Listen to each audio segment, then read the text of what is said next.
മിന്നൂസ് കിച്ചണിലേക്ക് സ്വാഗതം. ഇന്ന് നമ്മൾ വന്നിട്ടുള്ളത് ഉണ്ണിയപ്പത്തിൻ്റെ റെസിപ്പിയുമായിട്ടാണ്. പുട്ടുപൊടി വെച്ച് പെട്ടെന്ന് നമുക്ക് ഉണ്ടാക്കിയെടുക്കട്ടോ.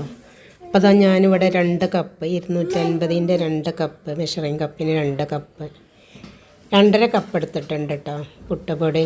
ഇതൊരു പാത്രത്തിലേക്ക് ഇട്ട് കൊടുക്കുക. 1 കപ്പ് പുട്ടുപൊടി എടുക്കുകയാണെങ്കിൽ 1/2 കപ്പ് മൈദപ്പൊടി ചേർത്തി കൊടുത്താൽ മതി. ഞാനിവിടെ 2.5 കപ്പ് പുട്ടുപൊടിയാണ് എടുത്തിട്ടുള്ളത്. അപ്പോൾ 1/4 കപ്പ് മൈദപ്പൊടി ചേർത്തി കൊടുക്കുന്നുണ്ട്. നമ്മളിത് വെച്ചങ്ങാണ്ട് ഉണ്ണിയപ്പം ചുട്ട നല്ല സോഫ്റ്റ് ഉണ്ണിയപ്പം ആവും കേട്ടോ. അപ്പോൾ നിങ്ങൾ ഉണ്ടാക്കിയിട്ടില്ലെങ്കിൽ ഇതുപോലെ ട്രൈ ചെയ്ത് നോക്കൂ. മൈദപ്പൊടി എടുക്കുമ്പോൾ നമ്മൾ തരിപ്പിലൊന്ന് തരിച്ചെടുക്കണം കേട്ടോ. അപ്പോൾ തരിപ്പിൽ തരിച്ച് ഞാനിതൊരു കുപ്പിയിലോട്ട് മാറ്റിയ പൊടിയാണ് കേട്ടോ. അതാണ് കപ്പിലേക്ക് ഇട്ടിട്ടുള്ളത്. ആവശ്യത്തിനുള്ള ഉപ്പിട്ട് നല്ലതുപോലെ സ്പൂണോ കോർക്കോ വെച്ച് മിക്സ് ചെയ്ത് കൊടുക്കാം. ശേഷം വെള്ളം ഒഴിച്ചങ്ങാണ്ട് മിക്സ് ചെയ്ത് കൊടുക്കാം. വെള്ളം ആവശ്യത്തിനാണ് കേട്ടോ, കൂടിപ്പോവേണ്ട വെള്ളം. അരമണിക്കൂറൊന്ന് മാറ്റി വെക്കാം. നമ്മൾ ഈ വെള്ളത്തിലൊന്ന് കുതിർന്ന് കിട്ടണം. നമ്മൾ പുട്ടുപൊടിയാണല്ലോ, അപ്പം ഒന്ന് കുതിർന്ന് കിട്ടാനാണ് നമ്മൾ ആദ്യം ഇതുപോലെ ചെയ്തെടുക്കേണ്ടത്. പിന്നെ നമ്മൾ ശർക്കരയൊക്കെ ഉരുക്കി എടുക്കുമ്പോഴത്തേന് ഇത് കുതിർന്ന് കിട്ടും. ഇതുപോലെ ആവണം കേട്ടോ, അപ്പോൾ നല്ലതുപോലെ കുതിർന്ന് കിട്ടുള്ളൂ. അപ്പോൾ ഇതൊന്ന് അടച്ച് വെക്കാം. അപ്പം ഞാനിവിടെ എടുത്തിട്ടുള്ളത് 7 ശർക്കരയാണ്. കുറച്ച് വെള്ളം ഒഴിച്ചങ്ങാണ്ട് ഉരുക്കിയെടുക്കുക. അപ്പോൾ 1 കപ്പ് വെള്ളം ഒഴിച്ച് കൊടുക്കുന്നുണ്ട് കേട്ടോ. മെഷറിങ് കപ്പിന് 1 കപ്പ് വെള്ളം ഒഴിച്ച് കൊടുക്കുന്നുണ്ട്. അത് റെഡിയായി കിട്ടുന്ന സമയം കൊണ്ട് 1 ടീസ്പൂൺ ചെറിയ ജീരകം, ഏലക്ക, പഞ്ചസാര ഇവയെല്ലാം ഒന്ന് മിക്സിൻ്റെ ജാറിലിട്ടൊന്ന് പൊടിച്ചെടുക്കുക. പഞ്ചസാര ചേർത്തിയത് നമ്മൾ കുറച്ചുള്ളപോലെ ഏലക്ക, ജീരകവും. അപ്പോൾ അതൊന്ന് പൊടിഞ്ഞ് കിട്ടാണ് നമ്മൾ പഞ്ചസാര ചേർത്തിയിട്ടുള്ളത്. അപ്പോൾ ഇതാ പൊടിച്ചെടുത്തിട്ടുണ്ട്. മാവിലേക്ക് ഇട്ട് കൊടുക്കുക. പിന്നെ ഇതിലേക്ക് ചുക്കുപൊടി 1/4 ടീസ്പൂൺ ഇട്ട് കൊടുക്കുന്നുണ്ട്. പിന്നെ കരിഞ്ചീരകമൊക്കെ നമ്മളെ കയ്യിൽ എന്താ ഉള്ളതൊക്കെ ഇട്ട് കൊടുക്കട്ടോ. ചുക്കുപൊടി ഇതാ 1/4 ടീസ്പൂൺ ഇട്ടിട്ടുണ്ട്. ഒന്ന് മിക്സ് ചെയ്ത് കൊടുക്കുക. പിന്നെ കയ്യിൽ കരിഞ്ചീരകമാണുള്ളത്, അപ്പോൾ അതാണ് ഇട്ടിട്ട് കൊടുക്കേണ്ടത്. ഉണ്ണിയപ്പത്തിൽ, നെയ്യപ്പത്തിൽ, കലത്തപ്പത്തിലൊക്കെ നമ്മൾ കരിഞ്ചീരകം ഇട്ട് കൊടുക്കുമ്പോൾ നല്ലൊരു ടേസ്റ്റാണ് കേട്ടോ. നല്ലൊരു ഫ്ലേവർ കിട്ടും. വെള്ളം ഇട്ട് കൊടുത്താലും അതേപോലെ തന്നെയാണ് കേട്ടോ. അപ്പോൾ അതിലേറെ എനിക്ക് തോന്നിയിട്ടുള്ളത് കരിഞ്ചീരകമാണ്. അപ്പോൾ അത് മാവ് നല്ലതുപോലെ റെഡി ആയിട്ടുണ്ട്. നമ്മളെ ശർക്കര ഉരുക്കാൻ വെച്ചത് ഉരുകി വന്നിട്ടുണ്ട് കേട്ടോ. ഇതാട്ടോ. അപ്പോൾ ഇതൊന്ന് അരിപ്പിയിൽ അരിച്ചതിലേക്ക് ചൂടാറിയതിൻ്റെ ശേഷം കേട്ടോ, ചൂടോട് കൂടി നമ്മളിതിലേക്ക് ഒഴിച്ച് കൊടുക്കരുത്. മൈദ ചേർത്തിക്കൊണ്ട് ഒരു ഒട്ടിപ്പിടിക്കലുണ്ടാവും നമ്മൾ ചൂടോട് കൂടി ഒഴിച്ച് കൊടുക്കുമ്പോൾ. പിന്നെ ഞാനിത് 1/2 മുറി തേങ്ങ കട്ട് ചെയ്തെടുത്തിട്ടുണ്ട്. ശർക്കര ഉരുകിയത് റെഡി ആയിട്ടുണ്ട്. നമുക്കൊന്ന് അരിച്ച് ഒഴിച്ച് കൊടുക്കാം.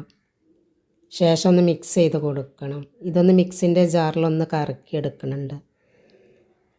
കൂടുതലൊന്നും അരിഞ്ഞ് പോവണ്ട കേട്ടോ. അപ്പോൾ നല്ല സോഫ്റ്റായി കിട്ടാനാണ് നമ്മളിങ്ങനെ ചെയ്ത് കൊടുക്കേണ്ടത്. നമ്മൾ പുട്ട് പൊടിയാണല്ലോ എടുത്തിട്ടുള്ളത്, അതുകൊണ്ടാണ് കേട്ടോ. എന്തെങ്കിലും കട്ടകളുണ്ടെങ്കിൽ പോയി കിട്ടും ചെയ്യും. അപ്പോൾ അതാ ഞാൻ പകുതി മിക്സിൻ്റെ ജാറിലേക്ക് ഒഴിച്ചിട്ടുണ്ട്. ഒന്നായിട്ട് നമ്മൾ മിക്സിൻ്റെ ജാറിൽ അരച്ചെടുക്കാൻ പറ്റൂലല്ലോ. 2-3 തവണ ആക്കി അരച്ചെടുക്കട്ടോ. അപ്പോൾ അരച്ചെടുത്ത് നമുക്ക് മറ്റൊരു പാത്രത്തിലേക്ക് മാറ്റി കൊടുക്കാം. പിന്നെ നമ്മൾ തേങ്ങാക്കൊത്ത് എണ്ണയിൽ വറുത്തെടുക്കുന്നുണ്ട്, നെയ്യിലിട്ടോ. നെയ്യിൽ വറുത്തെടുത്തതിൻ്റെ ശേഷം ഒഴിച്ച് കൊടുക്കുമ്പോൾ നല്ല ടേസ്റ്റ് കിട്ടുള്ളൂ. നമ്മൾ പച്ചക്ക് തേങ്ങ ഇട്ട് കൊടുക്കുമ്പോൾ അത്ര ടേസ്റ്റ് കിട്ടൂലല്ലോ. അപ്പോൾ ഒന്ന് നെയ്യിൽ വറുത്തെടുക്കുമ്പോൾ നല്ലൊരു രുചിയായി കിട്ടും. അപ്പോൾ അതാ ഞാൻ മിക്സിൻ്റെ ജാറിലെല്ലാം അരച്ച് എടുത്തിട്ടുണ്ട് കേട്ടോ. ഈ ഒരു പരുവത്തിനാണ് കേട്ടോ. നമ്മൾ ലൂസ് കണ്ടോ, ഇത് കുറച്ചും കൂടി ഇങ്ങനെ ഇരിക്കുകയാണെങ്കിൽ കുറച്ചും കൂടി ടൈറ്റായി വരും. അപ്പോൾ തേങ്ങാക്കുത്ത് ഇതൊന്ന് എണ്ണയിൽ മൂപ്പിച്ചെടുത്തിട്ടുണ്ട് കേട്ടോ. നെയ്യിലാണ് കേട്ടോ. ഇതിൻ്റെ കൂടെ തന്നെ വറുത്തെടുത്തതിൻ്റെ ശേഷം കുറച്ച് കരിഞ്ചീരകവും ചേർത്തി കൊടുക്കണം. 1 ടീസ്പൂണാണ് കേട്ടോ. അപ്പോൾ ക്ലീനാക്കിയ കരിഞ്ചീരകമാണ്. അപ്പോൾ ഇതിലേക്ക് ചേർത്തി ഒന്ന് മിക്സ് ചെയ്ത് കൊടുക്കുക. ഇരുമ്പിൻ ചട്ടി ആകുമ്പോഴത്തെ ഈ ചട്ടീൻ്റെ ചൂടുകൊണ്ട് തന്നെ റെഡിയായി വരും. അപ്പം നമ്മളെ മാവ് ഇതാണ് കേട്ടോ. മാവിലേക്ക് ഒഴിച്ച് കൊടുക്കാം. മാവിലേക്കൊന്ന് ചൂട് പോയിൻ്റെ ശേഷമാണ് കേട്ടോ ഒഴിച്ച് കൊടുക്കേണ്ടത്. ചൂടോട് കൂടി ഒഴിച്ച് കൊടുക്കണ്ട. നല്ലതുപോലെ മിക്സ് ചെയ്ത് കൊടുക്കുക. മിക്സ് ചെയ്ത് റെഡിയായി വന്നിട്ടുണ്ട്. നമ്മളെ മാവ് ഇതപ്പം റെഡി ആയിട്ടുണ്ട് കേട്ടോ. ഉണ്ണിയപ്പച്ചട്ടി ചൂടായി എണ്ണ ഒഴിച്ച് കൊടുത്തിട്ടുണ്ട്.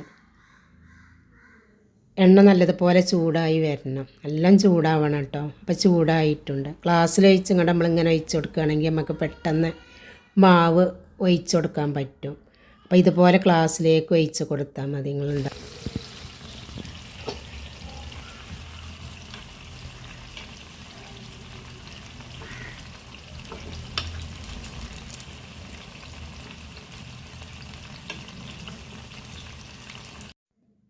ഉണ്ണിയപ്പച്ചട്ടി നോൺ സ്റ്റിക്കിൻ്റെതായതുകൊണ്ട് പെട്ടെന്ന് തന്നെ റെഡിയായി കിട്ടും. അപ്പോൾ അത് മറിച്ചിട്ട് കൊടുക്കാം. വിറക് കത്തിച്ചങ്ങാണ്ട് നമുക്ക് അടുപ്പത്തും വെക്കട്ടോ. അപ്പോൾ നമ്മൾ ആ ഇരുമ്പിൻ ചട്ടിയിൽ നമുക്ക് ചുട്ടെടുക്കാം. അപ്പോൾ ഇതെല്ലാം റെഡി ആയിട്ടുണ്ട്. അപ്പോൾ എളുപ്പത്തിൽ ഉണ്ടാക്കിയെടുക്കാൻ പറ്റുന്ന ഒരു ഉണ്ണിയപ്പം കൂടിയാണ്. അപ്പോൾ നിങ്ങൾ എന്തായാലും ട്രൈ ചെയ്ത് നോക്കൂ. വീഡിയോ ഇഷ്ടപ്പെടുകയാണെങ്കിൽ ലൈക്ക് ചെയ്യുക, ഷെയർ ചെയ്യുക, കമൻറ്റ് ചെയ്യുക. ഇൻഷാ അല്ലാഹ് മറ്റൊരു പുതിയ വീഡിയോയുമായി വീണ്ടും കാണാം.